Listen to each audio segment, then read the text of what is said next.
ಕವಿತೆ ಕವಿತೆ ನೀನೇಕೆ ಪದಗಳೇ ಕುಳಿತೆ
ನಿಜವಾಗ್ಲೂ ಕೂಡ ಕಳೆದ 1 ತಿಂಗಳಿಂದ ಏನಾದರೂ ಕೂಡ ಒಂದು ವಿಶೇಷವಾಗಿ ಕಾರ್ಯಕ್ರಮವನ್ನು ರೂಪಿಸಬೇಕು.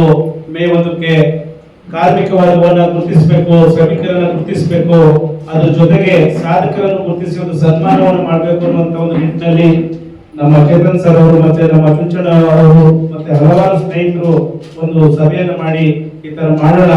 ಯಾರು ಕೂಡ ಕಾರ್ಮಿಕರ ಬಗ್ಗೆ ಇಡೀ ರಾಜ್ಯದಲ್ಲಿ ಈ ತರದ ಒಂದು ಕವಿಗೋಷ್ಠಿಯನ್ನು ಯಾರು ಕೂಡ ಮಾಡ್ತಾ ಇಲ್ಲ. ಹಾಗಾಗಿ ನಾವು ಒಂದು ಈ ತರ ಕಾರ್ಮಿಕ ಕವಿಗೋಷ್ಠಿಯನ್ನು ಮಾಡೋಣ, ಮತ್ತೆ ಕಾರ್ಮಿಕರನ್ನ ನೆನೆಯೋಣ ಈ ಸಂದರ್ಭದಲ್ಲಿ ಅಂತ ಹೇಳಿ ಬಹಳ ಶ್ರಮ ಪಟ್ಟು ನಮ್ಮ ಚುಂಚನ ಮತ್ತೆ ನಮ್ಮ ಚೇತನ್ ಕೃಷ್ಣ ಸರ್ ಅವರ ತಂಡ ಮತ್ತೆ ನಾವು ಸೇರಿದಂಗೆ ಈ ಒಂದು ಕಾರ್ಯಕ್ರಮವನ್ನು ಇವತ್ತು ಆಯೋಜಿಸಿದ್ದೀವಿ. ಒಂದು ಕಡೆ ಏನಪ್ಪಾ ಅಂತ ಹೇಳಿದ್ರೆ ಏನು ಒಂದು ಈ ಒಂದು ದುಡಿಯುವ ವರ್ಗ ಇಲ್ಲ ಅಂತ ಹೇಳಿದ್ರೆ ನಮ್ಗೆ ಒಂದೊಂದು ಊಟನೂ ಕೂಡ ಸಿಗಲ್ಲ. ಏನು ಒಂದು ಬಂಡವಾಳಶಾಹಿಯ ವಿರುದ್ಧ ಕಾರ್ಮಿಕರಿಗೆ ಆಗ್ತಾ ಇರ್ತಕ್ಕಂಥ ಶೋಷಣೆಯನ್ನು ತಪ್ಪಿಸೋಸ್ಕರ ಏನು ಈ ಒಂದು ಮೇ ದಿನಾಚರಣೆ ಹುಟ್ಟು ಸುಮಾರು 100ಕ್ಕೂ ಹೆಚ್ಚು ರಾಷ್ಟ್ರಗಳಲ್ಲಿ ಮೇ 1ನೇ ತಾರೀಕು ಕಾರ್ಮಿಕ ದಿನಾಚರಣೆಯನ್ನ ಆಚರಿಸ್ತಾರೆ. ಕೆಲವು ರಾಜ್ಯಗಳಲ್ಲಿ ಕೆಲವು ದೇಶಗಳಲ್ಲಿ ಅವರು ಅವರದೇ ಆದಂತಹ ದಿನಾಂಕಗಳನ್ನ ಕಾರ್ಮಿಕ ದಿನಾಚರಣೆಯಾಗಿ ನಿಗದಿ ಮಾಡ್ಕೊಂಡಿದ್ದಾರೆ, ಮತ್ತೆ ಇದನ್ನ ರಜಾ ದಿನವನ್ನಾಗೂ ಕೂಡ ಮಾಡಿದ್ದಾರೆ. ಇವತ್ತು ಬಹಳಷ್ಟು ಜನ ಕಟ್ಟಡ ಕಾರ್ಮಿಕರಾಗಿರ್ಬೋದು, ಕೃಷಿ ಕೂಲಿ ಕಾರ್ಮಿಕರಾಗಿರ್ಬೋದು, ಮತ್ತೆ ಕೈಗಾರಿಕೆಯಲ್ಲಿ ಕೆಲಸ ಮಾಡ್ತಕ್ಕಂಥ ಕಾರ್ಮಿಕರಾಗಿರ್ಬೋದು, ಇವತ್ತು ಅವರ ಶ್ರಮದ ಫಲದಿಂದ ಈ ದೇಶ ಬದುಕ್ತಾ ಇದೆ, ಬೆಳೀತಾ ಇದೆ. ಈ ದೇಶ ಏನಾದ್ರೂ ಕೂಡ ಸುಭಿಕ್ಷೆಯಿಂದ ಇರಬೇಕು ಅಂತ ಹೇಳಿದ್ರೆ ಶ್ರಮಿಕ ವರ್ಗ ಇಲ್ಲ ಅಂತ ಹೇಳಿದ್ರೆ ಯಾವತ್ತೂ ಕೂಡ ಈ ದೇಶ ಸುಭಿಕ್ಷೆಯಿಂದ ಇರಲ್ಲ.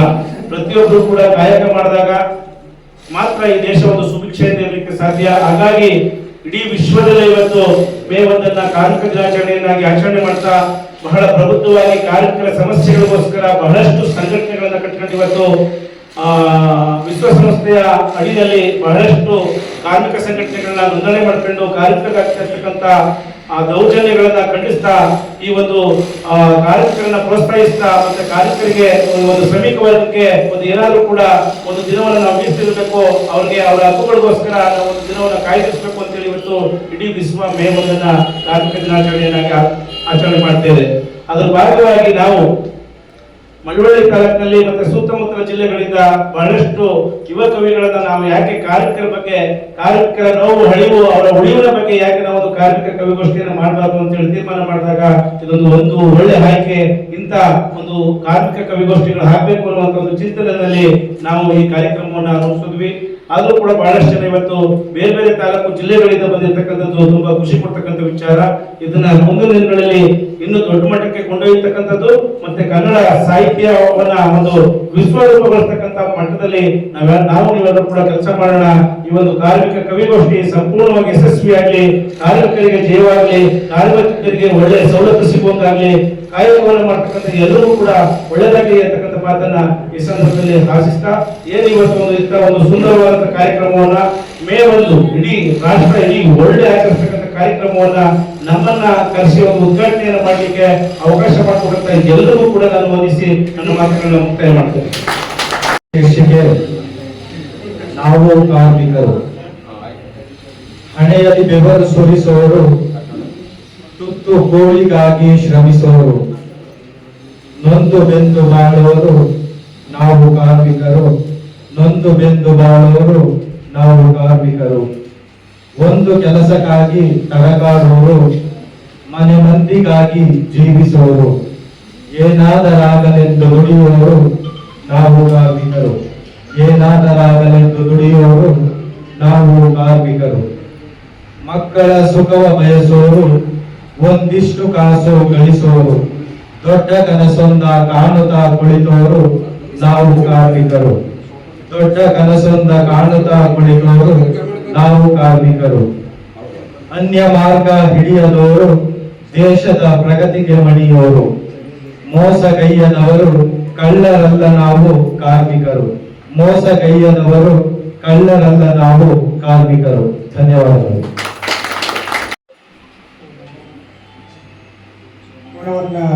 ರಚನೆ ಮಾಡಿದಂತಹ ಶ್ರೀಯುತ ಪೂರ್ಣಚಂದ್ರ ಹುಣಸೂರು ಅವರಿಗೆ ಧನ್ಯವಾದಗಳು. ಮುಂದಿನ ಕಾರ್ಯಕ್ರಮ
ಚುಂಚಣ್ಣ ಅವರು ಅಂತ ನಾನು ಬಯಸ್ತೀನಿ. ಹೇಗೆ ಒಂದು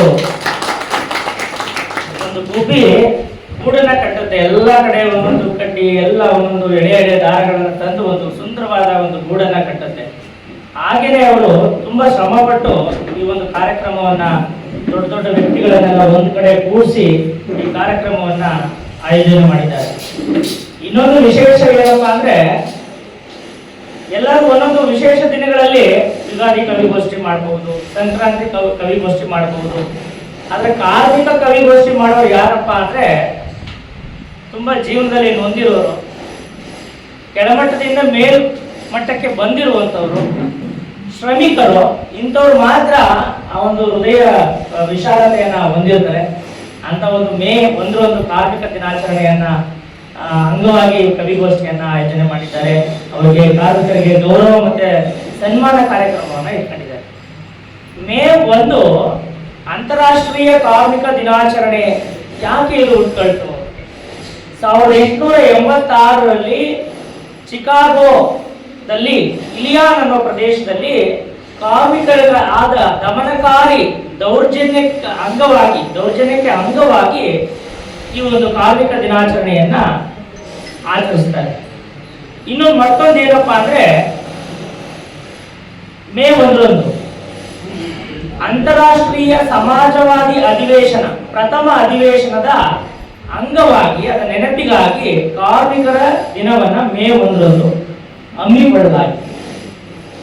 ಇವತ್ತು ಕಾರ್ಮಿಕರು ಇಲ್ಲದೆ ಯಾವುದೇ ಮನೆ ಕಟ್ಟಡಗಳು ನಿಲ್ಲೋದಿಲ್ಲ, ಕಾರ್ಮಿಕರು ಇಲ್ಲದೆ ಯಾವುದೇ ಬೀದಿ ಹಸನಾಗಿರೋದಿಲ್ಲ, ಕಾರ್ಮಿಕರು ಇಲ್ಲದೆ ಇವತ್ತು ಕೈಗಾರಿಕಾ ಕ್ರಾಂತಿ ಅಂತ ಹೇಳ್ಬಿಡ್ತಾರೆ, ಕೈಗಾರಿಕೆಗಳು ನಡೆಯೋದಿಲ್ಲ, ಸ್ವಿಚ್ ಆಫ್ ಆಗ್ಬಿಡ್ತವೆ. ಕಾರ್ಮಿಕರು ಇಲ್ಲ ಅಂದ್ರೆ ಎಲ್ಲ ಶಟ್ ಡೌನ್ ಅನ್ನೋ ರೀತಿ ಆಗ್ಬಿಡ್ತವೆ. ಸೊ ಅಂತ ಕಾರ್ಮಿಕರಿಗೆ ಒಂದು ಸನ್ಮಾನ ಮತ್ತು ಕವಿಗೋಷ್ಠಿ ಹಾಕಿಟ್ಟಿದ್ದಾರೆ. ಇದ್ರ ಬಗ್ಗೆ ಚಿಂತನೆ ಮಾಡಬೇಕು, ಕಾರ್ಮಿಕರ ಬಗ್ಗೆ ಚಿಂತನೆಯನ್ನ ಮಾಡಿ ಅವರನ್ನ ಬೆಳಕಿಗೆ ತರಬೇಕು ಅನ್ನೋ ಒಂದು ಉದ್ದೇಶದಿಂದ ಕವಿಗೋಷ್ಠಿಯನ್ನ ಹಮ್ಮಿಕೊಂಡಿದ್ದಾರೆ. ಎಲ್ಲಿ? ಮಳವಳ್ಳಿಯಲ್ಲಿ. ಮಳವಳ್ಳಿ ಒಂದು ಸುಂದರವಾದ ನಾಡು, ಗಗನ ಚುಕ್ಕಿ, ಬರ ಚುಕ್ಕಿ, ಜಲಪಾತಗಳ ನಾಡಿನಲ್ಲಿ ಜಲದ ಬೀಡು ಇದು. ಯಾಕೆ ಅಂದ್ರೆ 2 ಕಾರಣಗಳಿವೆ. ಏಷ್ಯಾದಲ್ಲೇ ಮತ್ತೆ ಪ್ರಪಂಚದಲ್ಲೇ ಇತಿಹಾಸವನ್ನ ಸೃಷ್ಟಿ ಮಾಡಿರುವಂತದ್ದು ಮಳವಳ್ಳಿ. ಯಾಕೆಂದ್ರೆ ಏಷ್ಯಾದಲ್ಲೇ ಮೊಟ್ಟ ಮೊದಲು ವಿದ್ಯುತ್ ಶಕ್ತಿಯನ್ನ ಉತ್ಪಾದನೆ ಮಾಡಿದ್ದು ಶಿವನ ಸಮುದ್ರದಲ್ಲಿ. ಬೆಂಗಳೂರು ನಗರಕ್ಕೆ ಬೆಳಕನ್ನ ಕೊಟ್ಟಂತ ತಾಲೂಕು, ಬೆಳಕಿನ ತಾಲೂಕು ಯಾವುದು ಅಂದ್ರೆ ಮಳವಳ್ಳಿ. ಇನ್ನೊಂದು ಏನಪ್ಪಾ ಅಂದ್ರೆ ವಿಶೇಷ, ಬೆಳಕಿನ ಸೂರ್ಯನೇ ಇದ್ದಾನೆ, ಹೇಗೋ ನಾವು ಜೀವನ ನಡೆಸೋಣ, ಕತ್ಲಿದ್ರೆ ಕತ್ಲಲ್ಲಿ ಮಲಗೋಣ, ಬೆಳಕಿನಲ್ಲಿ ದುಡಿಯೋಣ. ಆದ್ರೆ ಮನುಷ್ಯನಿಗೆ ಅತ್ಯಮೂಲ್ಯವಾದದ್ದು ಯಾವ್ದಪ್ಪ ಅಂದ್ರೆ ಆಹಾರ ಮತ್ತೆ ನೀರು, ಗಾಳಿ. ಅದರಲ್ಲಿ ನೀರನ್ನ ಕೊಡ್ತಾ ಇರೋದು. ಇವತ್ತು ನಮ್ಮಲ್ಲಿ ತೊರೆಕಾಡಿನಹಳ್ಳಿ ಅಂತ ಇದೆ, ಅಲ್ಲಿ ಇವತ್ತು ಎಷ್ಟು ಕ್ಯೂಸೆಕ್ಸ್ ನೀರನ್ನ ಬೆಂಗಳೂರಿಗೆ ಕುಡಿಯೋ ನೀರನ್ನ ಒದಗಿಸ್ತಾ ಇದೆ. ಕಾರಣ ಇಷ್ಟೇ, ಮಳವಳ್ಳಿ ತಾಲೂಕಿನಲ್ಲಿ ಹರಿಯುವಂತ ನದಿ, ಕಾವೇರಿ ನದಿ ಮೂಲದಿಂದ ಇವತ್ತು ಈ ಮಳವಳ್ಳಿ ನಾಡು ಬೆಂಗಳೂರಿಗೆ ನೀರನ್ನೂ ಕೊಡ್ತಾ ಇದೆ, ಬೆಂಗಳೂರಿಗೆ ಬೆಳಕನ್ನು ಕೊಡ್ತಾ ಇದೆ ಅನ್ನೋದು ಹೆಮ್ಮೆಯ ವಿಷಯ. ಅಂತ ನಾಡಲ್ಲಿ ಇವತ್ತು ಕವಿಗೋಷ್ಠಿಯನ್ನ ಹಮ್ಮಿಕೊಂಡಿರೋದು ತುಂಬಾ ಖುಷಿಯಾದ ವಿಷಯ. ಮತ್ತೆ ಕನ್ನಡ ಸಾಹಿತ್ಯಕ್ಕೆ ನಾವು ಬಂದಾಗ, ಈ ಕವಿಗೋಷ್ಠಿಗೆ ಬಂದಾಗ, ಸಾಹಿತ್ಯ ಸಮ್ಮೇಳನಗಳು, ಬೇರೆ ಬೇರೆ ರಾಜಕೀಯ ಸಮ್ಮೇಳನಗಳು ತುಂಬಾ ನಡೀತಾರೆ, ಬೇರೆ ಬೇರೆ ಜಯಂತಿಗಳು ಕೂಡ ತುಂಬಾ ನಡೀತಾ ಇದೆ. ಕಾರ್ಮಿಕರಿಗೆ ಸಂಬಂಧಪಟ್ಟಂತ ಕವಿಗೋಷ್ಠಿಗಳು, ಕವಿ ಸಾಹಿತ್ಯಗಳು ಇವತ್ತು ಉಳ್ಕೊಂಡಿರುವುದು ತುಂಬಾ ಖುಷಿಯಾದ ವಿಷಯ.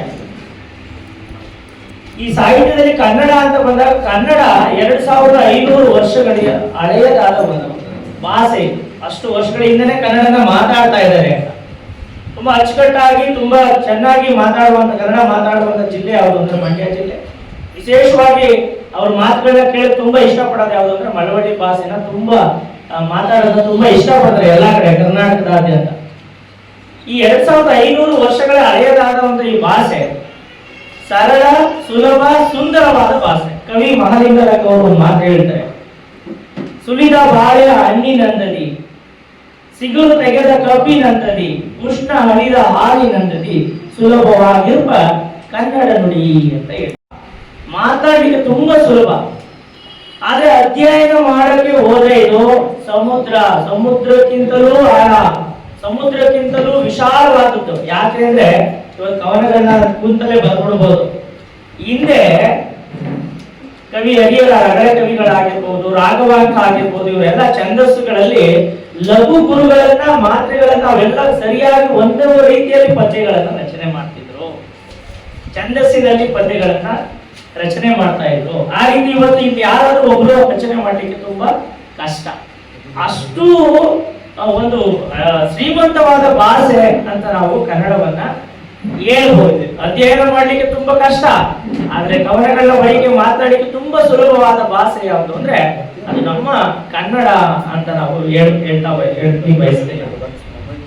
ಸೊ ತದನಂತರ ಈ ಕನ್ನಡ ನಾಡು ಎಷ್ಟು ಸುಂದರ ಅನ್ನಕ್ಕೆ ಪಂಪ ಅವರು ಒಂದು ಮಾತು ಹೇಳ್ತಾರೆ. ಮರಿದುಂಬಿಯಾಗಿ ಮೇನ್ ಕೋಗಿಲೆಯಾಗಿ ಹುಟ್ಟುವೇನ್ ಬನವಾಸಿ ದೇಶದೊಳ್ಳಂತ. ಈ ದೇಶದಲ್ಲಿ, ಈ ನಾಡಲ್ಲಿ ನಾನು ಮತ್ತೆ ಹುಟ್ಟಬೇಕು ಅನ್ನೋ ಆಸೆ, ಹಂಬಲ ಯಾವಾಗಾದ್ರೂ ಅನಿಸ್ತಾ ಇರ್ತದೆ, ಎಷ್ಟು ಸುಂದರವಾಗಿದೆ ನಮ್ಮ ದೇಶ ಅಂತ ಹೇಳ್ತಾ ಇರ್ತಾರೆ. ಸೊ ಅಂತ ಒಂದು ದೇಶ, ಅಂತ ನಾಡಲ್ಲಿ ಸಾಹಿತ್ಯಕ್ಕೆ ಸಂಬಂಧಪಟ್ಟಂತ ಕವಿಗೋಷ್ಠಿಗಳು ನಡೀತಾ ಇರೋದು ನಮ್ಮೆಲ್ಲರ ಒಂದು ಹೆಮ್ಮೆಯ ವಿಷಯ ಅಂತ ಹೇಳ್ತೀವಿ. ಮತ್ತೆ ಈ ಕನ್ನಡ ಅನ್ನೋದು ನಾನು ಹೇಳಿದೆ ಲಘು ಗುರು ಛಂದಸ್ಸುಗಳಲ್ಲಿ ಇತ್ತು. ಅದನ್ನ ಸರಳ ರೂಪಕ್ಕೆ ತಂದವರು ಯಾರಪ್ಪ ಅಂದ್ರೆ ನಮ್ಮ ಬಸವಣ್ಣನವರು. ಸರ್ವಧರ್ಮ ಸಮನ್ವಯ ಅಂತ ಹೇಳ್ತಾರೆ. ದಯೆ ಇಲ್ಲದ ಧರ್ಮ ಅದಾವುದಯ್ಯ. ನೋಡಿ, ಯಾವುದೇ ಧರ್ಮದಲ್ಲಿ ದಯೆ ಇರ್ಬೇಕಂತೆ. ದಯೆ ಇಲ್ಲ ಅಂದ್ರೆ ಅದು ಧರ್ಮನೇ ಅಲ್ಲ ಅಂತ ಒಂದು ಭಕ್ತಿ ಪಂಥದ ಬಸವಣ್ಣನವರು ಹೇಳ್ತಾ ಹೋಗ್ತಾರೆ. ಕಾಯಕವೇ ಕೈಲಾಸ. ನೋಡಿ, ಇದು ಕಾರ್ಮಿಕರ ಬಗ್ಗೆ ಹೇಳ್ತಾರೆ. ಕಾಯಕವೇ ಕೈಲಾಸ, ದುಡಿಮೆ ದೇವರು. ನಮ್ಗಿನ್ನೇನಿಲ್ಲ, ನಾವೇನ್ ದುಡಿತೀವಿ ಅದರಲ್ಲೇ ದೇವರನ್ನ ಕಾಣ್ತೀವಿ ಅಂತ ಬಸವಣ್ಣನವರು ಹೇಳ್ತಾರೆ. ನಮ್ಮಲ್ಲಿ ಗಾದೆಗಳಿವೆ ನಮ್ಮ ಸಾಹಿತ್ಯದಲ್ಲಿ.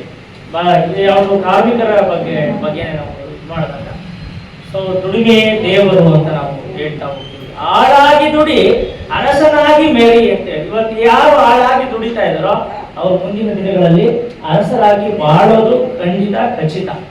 ಇವತ್ತು ಒಬ್ಬ ಹಾಳು ಕೂಲಿ ಕಾರ್ಮಿಕ ಚಮ್ಮಾರ ಚಪ್ಪಲಿವರಿಯನ್ನು ಕೂಡ ಇವತ್ತು ಗ್ರಾಮ ಪಂಚಾಯತಿ ಅಧ್ಯಕ್ಷನಾಗ್ತಾನೆ. ಕಾರಣ ಮಹಾನ್ ವ್ಯಕ್ತಿಗಳು, ಮಹಾನಾಯಕ ಡಾಕ್ಟರ್ BR ಅಂಬೇಡ್ಕರ್ ಅವರು ಬರೆದಿರುವಂತಹ ಸಂವಿಧಾನ. ಇವತ್ತು ಎಂಥ ವ್ಯಕ್ತಿನೂ ಕೂಡ ಏನ್ ಬೇಕಾದ್ರೂ ಉನ್ನತ ಹುದ್ದೆಗಳನ್ನ ಅಲಂಕರಿಸಬಹುದು. IAS IPS ಅಧಿಕಾರಿಗಳಾಗಬೇಕು ಅಂದ್ರೆ ಅವರು ಮಹಾನ್ ಲೋಕನಾಯಕ ಅಂತ ಕರಿಬೇಕು. ಮಹಾನಾಯಕನಿಗಿಂತ ಲೋಕನಾಯಕ. ಅವ್ರು ಏನಾದ್ರು ಇದ್ದಿದ್ರೆ ಇನ್ನೊಂದಷ್ಟು ರಾಷ್ಟ್ರಗಳು ನಮಗೂ ಸಂವಿಧಾನ ಬರ್ಕೊಡಿ ಅಂತ ಕೇಳ್ತಿದ್ರು. ಅಂತ ಒಬ್ಬ ಮಹಾನಾಯಕ. ಹಾಗಾಗಿ ಎಲ್ಲ ಅಂದ್ರೆ ಈ ಒಂದು ದುಡಿಯುವ ವರ್ಗ ಮೇಲೆ ಬರಬೇಕು ಅಂದ್ರೆ ಸೊ ಅದಕ್ಕೆ ಶ್ರೀರಕ್ಷೆ ಆಗಿರೋದು ಸಂವಿಧಾನ ಅಂತ ಹೇಳ್ತಾ ನನ್ನ ಎರಡು ಮಾತುಗಳಿಗೆ ಅವಕಾಶವನ್ನು ಕೊಟ್ಟಂತ ಸೊ ಚಂಚಣ್ಣನವರಿಗೆ, ಚಂದ್ರೂರವರಿಗೆ, ಮತ್ತೆ ಸೇವಾ ಸಮಾಜ ಸೇವಕರಾದ ಸೊ ನಮ್ಮ ಪ್ರಕಾಶ್ ರವರು, ಚೇತನ್ ಸರ್ ಅವರು, ಕನ್ನಡ ಸಾಹಿತ್ಯ ಪರಿಷತ್ ಎಲ್ರಿಗೂ, ಎಲ್ಲ ಗಣ್ಯರಿಗೂ ನಾನು ನಮನಗಳನ್ನು ಹೇಳ್ತಾ ಎರಡು ಚಿಕ್ಕ ಮಾತುಗಳನ್ನು ಮುಗಿಸ್ತೀನಿ. ಜೈ ಹಿಂದ್. ನಾವು ಕೂಲಿ ಕಾರ್ಮಿಕರ ಒಂದು ಕಟ್ಟಡ ಕಾರ್ಮಿಕರು ಹಾಗೂ ಅಸಂಘಟಿತ ಕಾರ್ಮಿಕರ ಕಾರ್ಯಗಳನ್ನು ಮಾಡ್ಕೊಳ್ತಾ ಇದ್ದೀವಿ. ಆ ನಿಟ್ಟಿನಲ್ಲಿ ಇವತ್ತು ಕೆಲವರಿಗೆಲ್ಲ ಒಂದು ಕಾರ್ಡ್ ಬಂದಿದೆ, ಮತ್ತೆ ಅಸಂಘಟಿತ ಸರ್ಟಿಫಿಕೇಟ್ ಬಂದಿದೆ, ಮತ್ತೆ ಕೆಲವರಿಗೆ ಆ ಒಂದು ಅಕ್ನಾಲೆಜ್ ಬಂದಿದೆ. ಅದನ್ನು ನಾವು ನಡೆಸ್ತಾ ನಾವು ಕೆಲವು ಕಿಟ್ಗಳನ್ನ ಈ ಮೇ 1 ದಿನದಲ್ಲಿ ಕೊಡ್ಬೇಕಂತ ಹೇಳಿ ಕೆಲವು ಯಾರಿಲ್ಲಿ ಕಟ್ಟಡ ಕೆಲಸವನ್ನು ಮಾಡ್ತಾ ಇದ್ದಾರೋ ಅವರಿಗೆ ವಿತರಿಸಬೇಕಾಗಿ ತಂದಿದ್ದೇವೆ. ಈ ಒಂದು ಅವಕಾಶವನ್ನು ಒದಗಿಸಿಕೊಂಡಂತ ಒಂದು ವೇದಿಕೆ ಮೇಲಿರುವ ಎಲ್ಲ ಗಣ್ಯರಿಗೂ ಆನಂದಿಸ್ತೇವೆ. Thank you. ಹಾಗೂ ಪ್ರಕಾಶನ್ ಅವರು ಸಹ ನಾನು ತುಂಬಾ ಹೃದಯದ ವಂದನೆಗಳನ್ನ ತಿಳಿಸುತ್ತಾ ಈ ಒಂದು ಕಿಟ್ಟನ್ನ ವಿತರಣೆ ಮಾಡಿಕೊಳ್ಬೇಕು.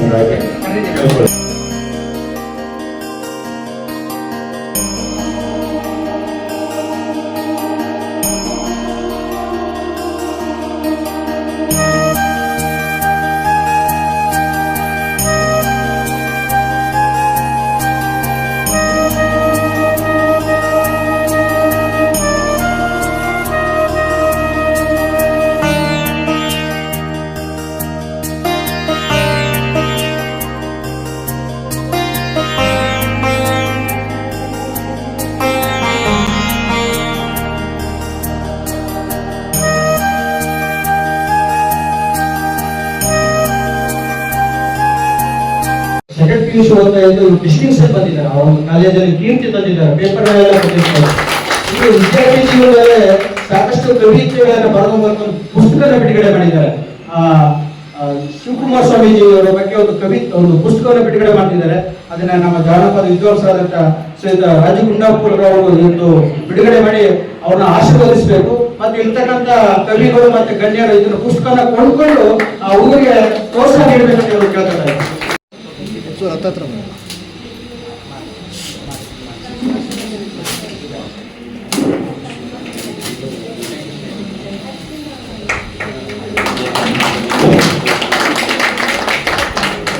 ಬಿಡುಗಡೆ ಮಾಡಿದಂತ ವೇದಿಕೆಯಲ್ಲಿರುವಂತ ಎಲ್ಲ ಗಣ್ಯವ್ಯಕ್ತಿಗಳು ಕೂಡ ಧನ್ಯವಾದಗಳು ಹೇಳ್ತಾ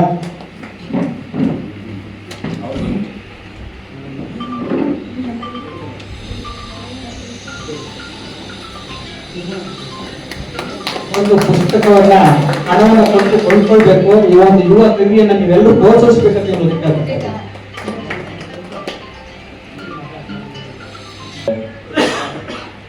ಇವತ್ತು ಪ್ರಪಂಚದಾದ್ಯಂತ ಮೇ 1 ದಿನಾಚರಣೆಯನ್ನ ಕಾರ್ಮಿಕರ ದಿನಾಚರಣೆ ಮಾಡ್ತಾ ಇದೆ. ಕಾರ್ಮಿಕರು ಹಿಂದೆ ಭಾರಿ ಕಷ್ಟ ಅನುಭವಿಸ್ತಾ ಇದ್ರು. ಸುಮಾರು 10-12 ಗಂಟೆಯಿಂದ 14 ಗಂಟೆ ತನಕನೂ ಸಹ ಅವರು ಒಂದು ಕೆಲಸನ ಕೈಬೇಕಾಗಿತ್ತು ಫ್ಯಾಕ್ಟ್ರಿಗಳಲ್ಲಿ, ಅಂದ್ರೆ ಕಾರ್ಖಾನೆಗಳಿರ್ಬೋದು, ಇನ್ನೊಂದು ಇರ್ಬೋದು. ಅವರಿಗೆ ನಿದ್ದೆ ಮಾಡಿಕ್ಕೆ ಅವಕಾಶ ಇಲ್ಲ, ಅವ್ರ ಕುಟುಂಬದ ಜೊತೆಯಲ್ಲಿ ಒಂದಷ್ಟು ಮಾತಾಡಿಗೂ ಅವ್ರಿಗೆ ಅವಕಾಶ ಇಲ್ಲ. ಆ ಮಟ್ಟದಲ್ಲಿ ದುಡಿಬೇಕಾಗಿತ್ತು. ಪುನಃ ದುಡಿಬೇಕು, ತಕ್ಷಣ ಎದ್ದು ಹೋಗ್ಬೇಕು. ಆ ಒಂದು ಚಳುವಳಿನ 1860ರಲ್ಲಿ ಪ್ರಾರಂಭ ಆಗುತ್ತೆ. ಆಗ ಅಮೆರಿಕ ಮತ್ತು ಅಲ್ಲಿ ಸುತ್ತಮುತ್ತ ದೇಶಗಳಲ್ಲಿ ಅವಾಗ ಅವರು ಒಗ್ಗುವುದಿಲ್ಲ. ಕಾರ್ಮಿಕರು ಒಂದೇ ಸಂಘಟನೆಯಲ್ಲಿ ಅವರು ಪ್ರಾರಂಭ ಮಾಡ್ತಾರೆ. ನಮಗೆ ಕಾರ್ಮಿಕರಿಗೆ ಕಲ್ಯಾಣ ಸವಲತ್ತುಗಳು ಕೊಡಬೇಕು, ದುಡಿಯೋ ವಯಸ್ಸನ್ನ ಇದು ಗಂಟೆಗಳನ್ನ ಕಡಿಮೆ ಮಾಡಬೇಕು ಅಂತ ಎಷ್ಟು ಹೇಳಿದ್ರು ಅವರು ಮಾಡೋದಿಲ್ಲ. 1886 ಇರ್ಬೋದು, ಅವಾಗ ದೊಡ್ಡ ಚಳುವಳಿ ಪ್ರತಿಭಟನೆ ಆಗುತ್ತೆ. ಪ್ರತಿಭಟನೆ ಆದಾಗ ಕೆಲವರೆಲ್ಲ ಪ್ರಾಣನೂ ತಗೊಳ್ತಾರೆ, ಪ್ರಾಣನೂ ಹೋಯ್ತದೆ. ಅಂದ್ರೆ ಅವರೆಲ್ಲ ಅವ್ರ ಮೇಲೆ ಎಲ್ಲ ದೌರ್ಜನ್ಯ ಎಸಗಿ ಈ ತರ ಮಾಡ್ತಾರೆ, ಗಾಯನೂ ಸಹ ಆಗುತ್ತೆ. ಕೆಲವರೆಲ್ಲ ಕಾರ್ಮಿಕರು ದಿಕ್ಕಾಪಾಲ ಓಡಿ ಅವರವರ ಕುಟುಂಬವನ್ನು ಸಹ ಬೀದಿ ಪಾಲಾಗುತ್ತೆ. ಆ ಒಂದು ದಿವಸವನ್ನ ಅವತ್ತು ದಿವಸ 8 ಗಂಟೆಗಳ ಕಾಲ ನಮ್ಗೆ ಕೊಡಬೇಕು. ದುಡಿಯ ಫ್ಯಾಕ್ಟ್ರಿಗಳಲ್ಲಿ, ಕಾರ್ಖಾನೆಗಳಲ್ಲಿ ಕಾರ್ಮಿಕರನ್ನ ದುಡಿಸ್ಕೊಳ್ಬೇಕು. 14 ಗಂಟೆ ಟೈಮ್ ನಮ್ಗೆ ಆಗುದಿಲ್ಲ ಅಂದ್ಬಿಟ್ಟು ಅವಾಗ ಎಲ್ಲಾ ಸಂಘಟನೆಗಳು ಎಲ್ಲ ಸೇರಿ ಒಂದು ಆಗ ಸರ್ಕಾರ 8 ಗಂಟೆಗಳ ಕಾಲ ಕೊಡ್ತದೆ ಕಾಲಾವಕಾಶ. 1916 ಇರ್ಬೋದು, ಅವತ್ತೊಂದು ದಿನ ಜಾರಿ ಆಗುತ್ತೆ. ಅಂದ್ರೆ ಮೇ 1 ಅಂದ್ರೆ 1886 ಅವರು ಸಾವು ನೋವಾಗಿರ್ತಾರಲ್ಲ ಮೇ 1 ಅದನ್ನೇ 1916 ಇಡೀ ಪ್ರಪಂಚದಾದ್ಯಂತ ಒಂದು ಕಾರ್ಮಿಕರ ದಿನಾಚರಣೆಯನ್ನ ಮಾಡಬೇಕು ಅಂತ ಒಂದು ಮಾಡಿ ಇವತ್ತು ಕಾರ್ಮಿಕರಿಗೆ ದಿನಾಚರಣೆಯನ್ನು ಮಾಡ್ತಾ ಇದೆ. ಸರ್ಕಾರಗಳು ಸಹ ಅನೇಕ ಸೌಲಭ್ಯಗಳನ್ನ ಕೊಡ್ತಾ ಇದೆ. ದುಡಿಯುವ ಗಂಟೆಗಳನ್ನ 8 ಗಂಟೆಗೆ ನಿಲ್ಲಿಸಿದೆ. ಈಗ ನಾನು ಮೊದಲನೇ ಹೇಳೋದು ಏನು 14 ಗಂಟೆ ಅಂತ ಅಂದ್ರೆ ಕುಟುಂಬದವ್ರ ಜೊತೆನಲ್ಲೂ ಮಾತಾಡಿಕ ಅವಕಾಶ ಇಲ್ಲ. ಅವ್ರು ಬಂದು ದುಡಿಬೇಕು, ಮನೆಗೆ ಎದ್ದೋ ಪುನಃ ಹೋಗ್ಬೇಕು. ಆ ಮಟ್ಟದಲ್ಲಿ ಇದ್ದಂಥದ್ದು ಇವತ್ತು ಎಲ್ಲ ಸರ್ಕಾರಗಳು, ಕೇಂದ್ರ ಮತ್ತು ರಾಜ್ಯ ಸರ್ಕಾರ ಇರ್ಬೋದು, ಎಲ್ಲ ಐರೋಪ್ಯ ರಾಷ್ಟ್ರಗಳಲ್ಲಿ ಎಲ್ಲ ಇರ್ಬೋದು, ಅವರೆಲ್ಲ ಇವತ್ತು 8ಕ್ಕೆ ನಿಲ್ಲಿಸಿದೆ. ನಮ್ಮ ಭಾರತದಲ್ಲೂ ಸಹ 9 ಗಂಟೆ ಮಾಡಬೇಕು, 10 ಗಂಟೆ ಮಾಡ್ಬೇಕಂತ ಏನಾರು ಮಾಡಿದ್ರು. ಈಗ ಪ್ರತಿಭಟನೆ ಆಯ್ತು, ನಿಲ್ಲಿಸಿದ್ರು ಅದನ್ನ. 9 ಗಂಟೆ ಆಗುದಿಲ್ಲ, ಹಿಂದೆ ಏನಿತ್ತು 8 ಗಂಟೆಗೆ ಕಾರ್ಮಿಕರು ದುಡಿಬೇಕು. ಇವತ್ತು ಕಾರ್ಮಿಕರು ಈ ಒಂದು ದೇಶ ಪ್ರಗತಿ ಆಗ್ಬೇಕಾದ್ರೆ ರೈತರೇ ಬೆನ್ನೆಲುಬು ಅಂತ ನಾವು ಹೇಳ್ತೀವಿ. ಅದರಂತೆ ಕಾರ್ಮಿಕರು ಸಹ ಒಂದು ಬೆನ್ನೆಲುಬಾಗಿ ಒಂದು ರಾಷ್ಟ್ರ ಒಂದು ಅಭಿವೃದ್ಧಿ ಆಗ್ಬೇಕಾದ್ರೆ ಅವರು ಮೂಲ ಕಾರಣ.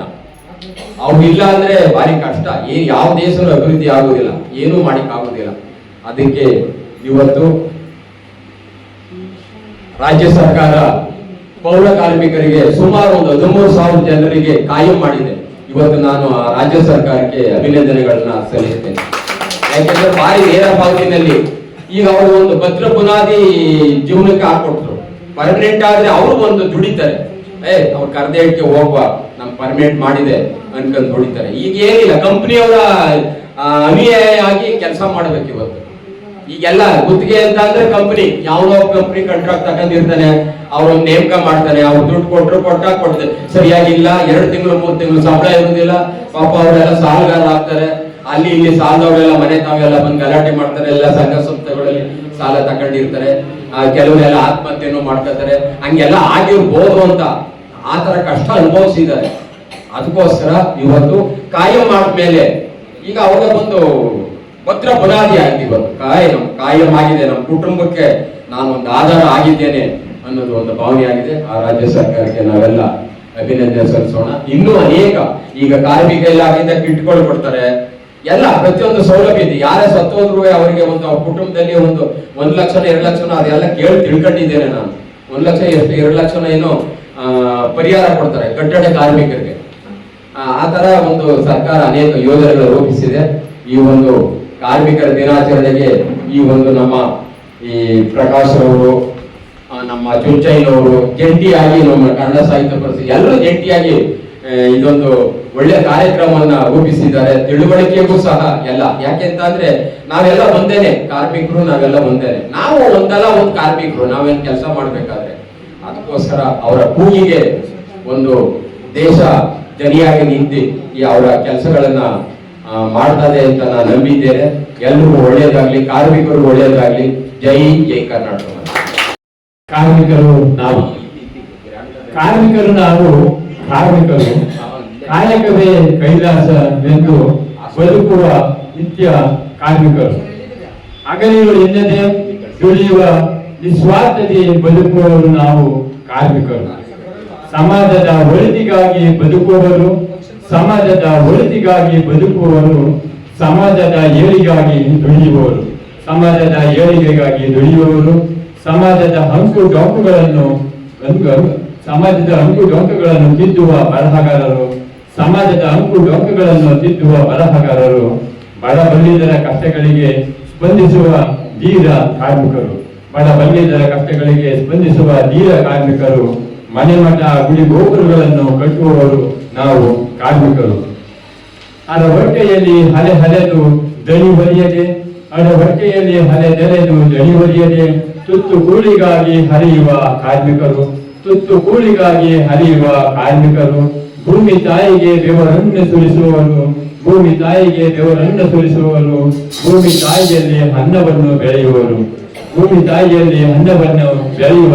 ರೈತರು ಕಾರ್ಮಿಕರು. ಈ ದೇಶಕ್ಕೆ ಅನ್ನವನ್ನು ನೀಡುವವರು ನಾವು ಕಾರ್ಮಿಕರು. ಧನ್ಯವಾದಗಳು.